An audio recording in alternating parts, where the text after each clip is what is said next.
Hi, it's nomadicMadman. Today is July 2nd, 2023. I am at a place called Sensi Commons.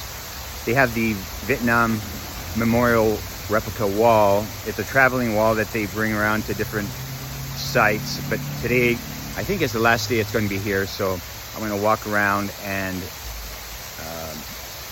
take some video of the wall and whatever, the scenery around here. So hang tight.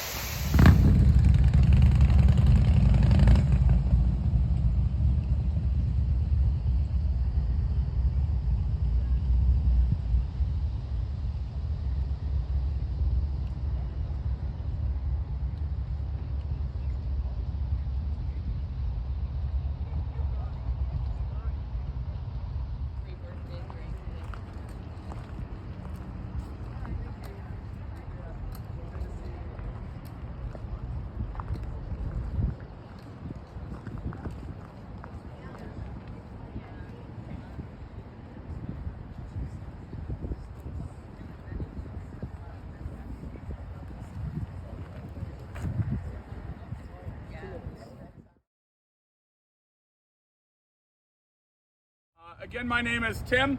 I am with the Vietnam Veterans Memorial Fund, and we are the nonprofit organization that was created in 1979 to build a memorial on the National Mall. We went and established our organization, built that memorial, dedicated it in 1982, worked on some other parts of it all the way up until 1993, and then we looked out around the nation and looked and realized that there were 4 other traveling walls that traveled the country. We realized that they weren't necessarily doing the educational nature we thought the wall deserved. They weren't necessarily doing the reflective solemnity that the wall has in Washington, D.C. And so in 1996, we went out on the road with what was a half-scale version of the Vietnam Veterans Memorial in Washington, D.C. We kept that on the road until 2017, and that year we lost our minds. We decided to go bigger and better, because that's the American way. So what you see out there is a 3/4 scale version of the Vietnam Veterans Memorial. 3/4 as tall at 7.5 feet tall, 3/4 as long at 375 feet, but it has all the names of all 58,281 casualties of the Vietnam War in the exact order you would find them in Washington, D.C. It even has the mistakes and the other little details that you would only know if you spent 20 years or more studying the wall. Believe it or not, on Wednesday, all of these items were inside this trailer, because of course this is a mobile exhibit. This is one of 34 stops we have this year. We began in March. Every single weekend we're in a new community until we wrap up in November. So on Wednesday at 8 o'clock, everything you see out there was in the field was inside this trailer. And with the help of 45 friends or so, they all brought it out here in the span of about 4.5 hours. It usually takes 6 or 8 hours, so you guys can take great pride in your fellow residents and a great job that they did. This afternoon, beginning at 2 o'clock, it'll all come back here in this trailer. Usually it takes about 3 hours. It's the greatest game of Tetris that happens every week. If you're skeptical it can all fit back in here, come back with a pair of gloves and we'll get you busy. This trailer, in addition to hauling the wall, is a museum. In 1996, we had permission to build a museum on the National Memorial campus from Congress. When it started out in 2006, it was going to be about a $9 million project. By the time 2015 came around, it had raised up to $115 million. We couldn't raise the money as fast as the prices went up, so we stopped the efforts to build that museum. And we instead came out here and did what we had in mind for that museum here on this trailer. So this is the Mobile Education Center, and it is going to get us all caught up about the Vietnam War, the legacy of the Vietnam War and how it changed America, and then we'll, of course, like I said, finish out there at the memorial. So now it's time for us to all look you guys in the eyes when I say this next statement. Some of you were alive during the Vietnam War. Others weren't alive. I want to make sure that we're all of the same knowledge and we're all caught up about what Vietnam was and its entire history and how it changed. Our involvement in Vietnam began in 1950. Most people look at that and go, wait a second, we were in Korea in the 50s. Well, yeah, that's true too. But our involvement in Vietnam began in 1950s. Vietnam was a colony of France. When France had to withdraw their troops to defend the homeland during World War II, Vietnam had a little taste of freedom until Japan invaded. After Japan left, France tried to come back in and take it back over. And the Vietnamese people said, you know, we're kind of over that colony thing. And they threw the French out. At the time, they had two choices of government. They could be a representative democracy or something like we and our allies wanted them to be, or they could be a communist state like the Soviet Union and China wanted to be. So this became a war of ideals on what it was going to be, who it was going to be. And that was the beginning of that effort. From 1950 all the way up until 1964, our involvement in Vietnam was almost exclusively as advisors. We didn't have but more than a couple hundred troops at any given time. We were there teaching them how to fight. We were there teaching them how to fly our airplanes and helicopters. We were there teaching them how to begin a government. We sent in farmers and manufacturers and everything else. We wanted to get them a jump start on being a great, thriving democracy. But in November of 1963, President Kennedy is assassinated. After Kennedy is assassinated, President Johnson takes over, and he has a different attitude about this war. He has a different attitude with his cabinet, and after his cabinet is installed, in August of 1964, we have what is known as the Gulf of Tonkin incident. The Navy may or may not have seen what they said was ships, North Vietnamese attack boats attacking these ships unprovoked. But that's what they reported back to Washington, D.C. That's what the Pentagon said to the White House, and that's what the White House went to Congress with and said, we need to get involved. This needs to be a war. You need to let us fight this war. Congress looked at that information. They looked at that knowledge, and they said, nah, we're not so interested. But, Mr. President, if you want to go off and fight this war, go right ahead. Just let us know how it goes. It's because of this reason, because Congress never declared a war here, that this is sometimes called the Vietnam conflict. Everybody knows this was a war. Everybody can look at 58,000 names and realize this was a war. And the millions from North Vietnam and South Vietnam that died. But the 435 people in Congress couldn't figure out how to call this a war, so it's always been known as Vietnam conflict. It's been rewritten as Vietnam War now, but it was a conflict through those. This was a war, but it was just that reason. So they gave Johnson the opportunity to go and make this his war, and he began by inserting troops in 1965. We go from almost no troops on the ground at the beginning of the year. By the end of the year, in December of 1965, we had 180,000 troops there. This was our war. We were now going to start taking casualties, and that was going to become our reality. Every time our military needed more planes, more troops, more weapons, more bullets, Johnson inserts them. Through 66, on into 67, he does that. And it's into 68 when Johnson decides he's not going to run for re-election. Now, I think when we get 30 years from now, when we look back at 2020, I think 2020 is going to be a lot like 1968. 1968 and 2020 are both presidential elections. You've got an outsider in Nixon running for the White House against a well-known family name in Robert F. Kennedy running for the White House. You've got protests that are starting to build up throughout the nation because this is the height of the civil rights movement. You've got people going in towns, large and small, black Americans coming forward and saying, what about us? We deserve to have these rights. Martin Luther King is assassinated in April of 1964, which leads, April of 1964, which leads to greater, 1968, excuse me, April of 1968, which leads to greater riots and greater time. All of this is unfolding in the United States. All the while, we're fighting a war that many are not supporting. In fact, when you looked at the polling of the American public in 1968, for the first time in over 100 years, a majority of the American public did not support this war. Back 100 years before 1968. Oh yeah, it was the Civil War. Half of America was fighting with the other half of America, of course. A majority didn't support that war. This was the reality of 1968. All the while in 1968, you only got to watch television on 3 channels. Maybe 2. And every single night you're watching this war unfold on your living room screen. You're watching and hearing the cries of the men being hauled off the field. You're hearing the helicopters and the incoming barrage of rocket attacks. You're seeing this in your living room for the first time ever. It was the first war we ever saw in our own living rooms. And if you watch the news every single night, they would tell you how many Americans had been killed that day in Vietnam. They might list their names and how many enemy had been killed. That's the reason why more and more Americans started to stand up against that. And if you were watching television on February 1st of 1968, you would be watching live as one of the talking heads, one of the most well-known broadcasters of one of those two channels, stood in front of you broadcasting live from Vietnam and saying, as far as I see it, this war is lost. Walter Cronkite was broadcasting from what was known as the Tet Offensive.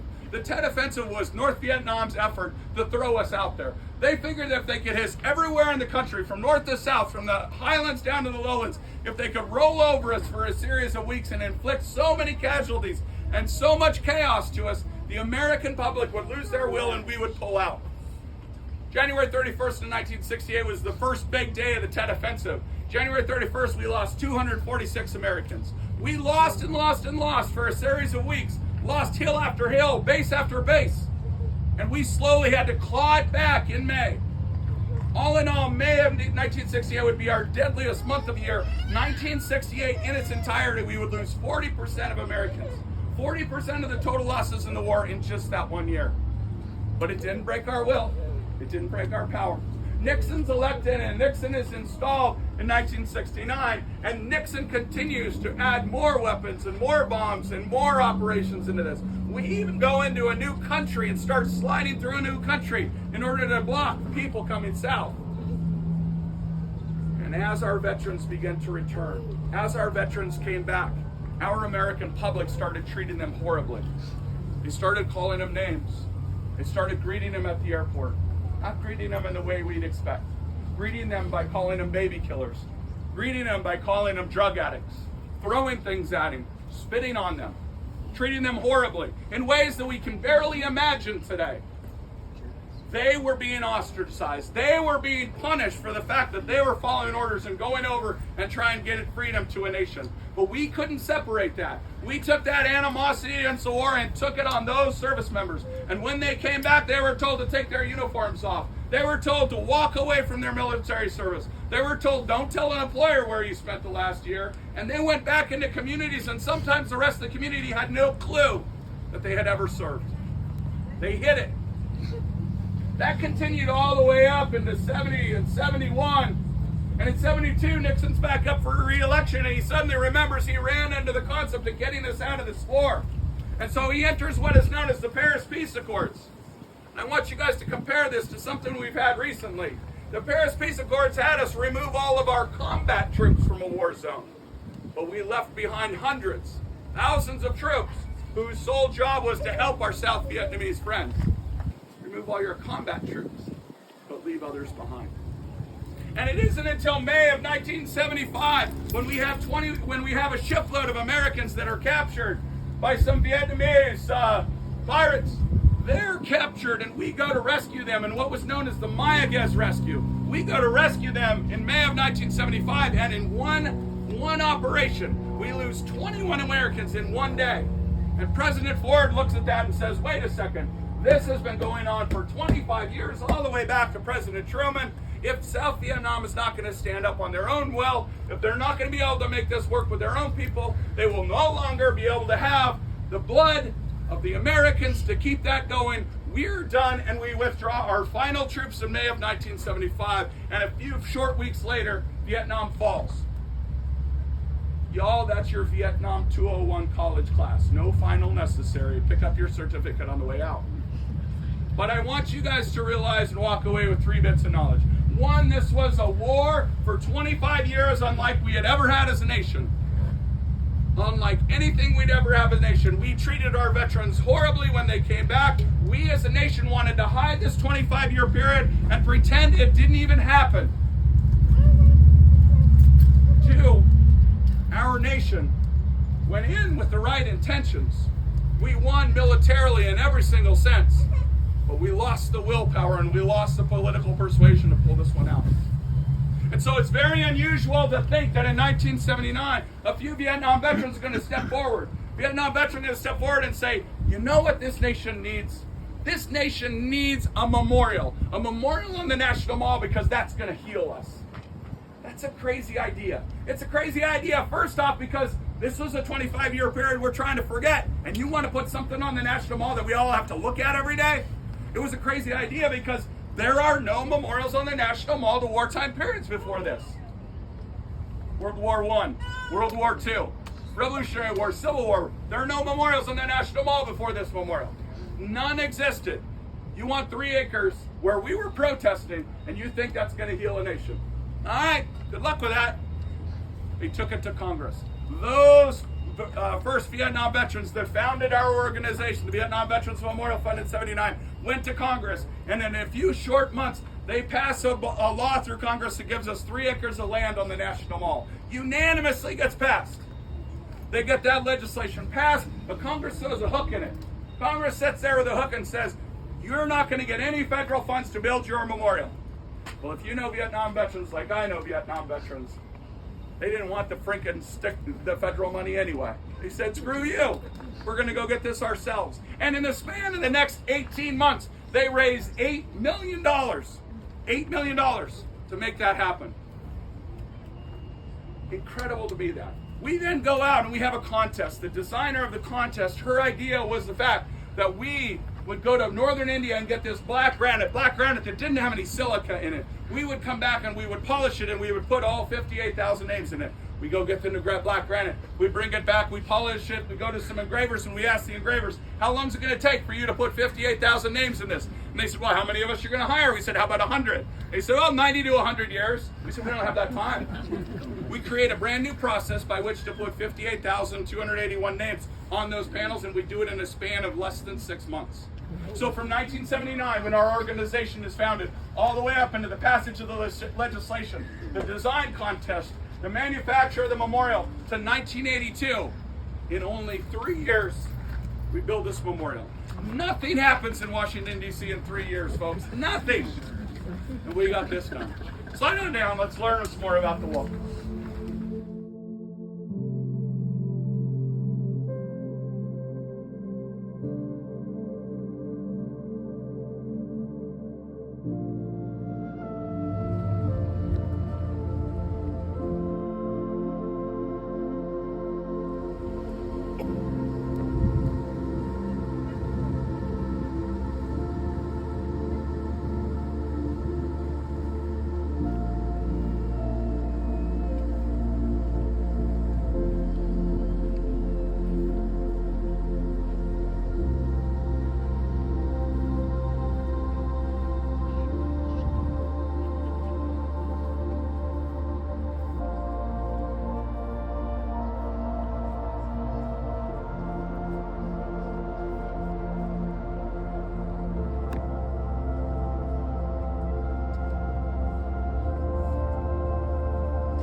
Okay, it's nomadicMadman.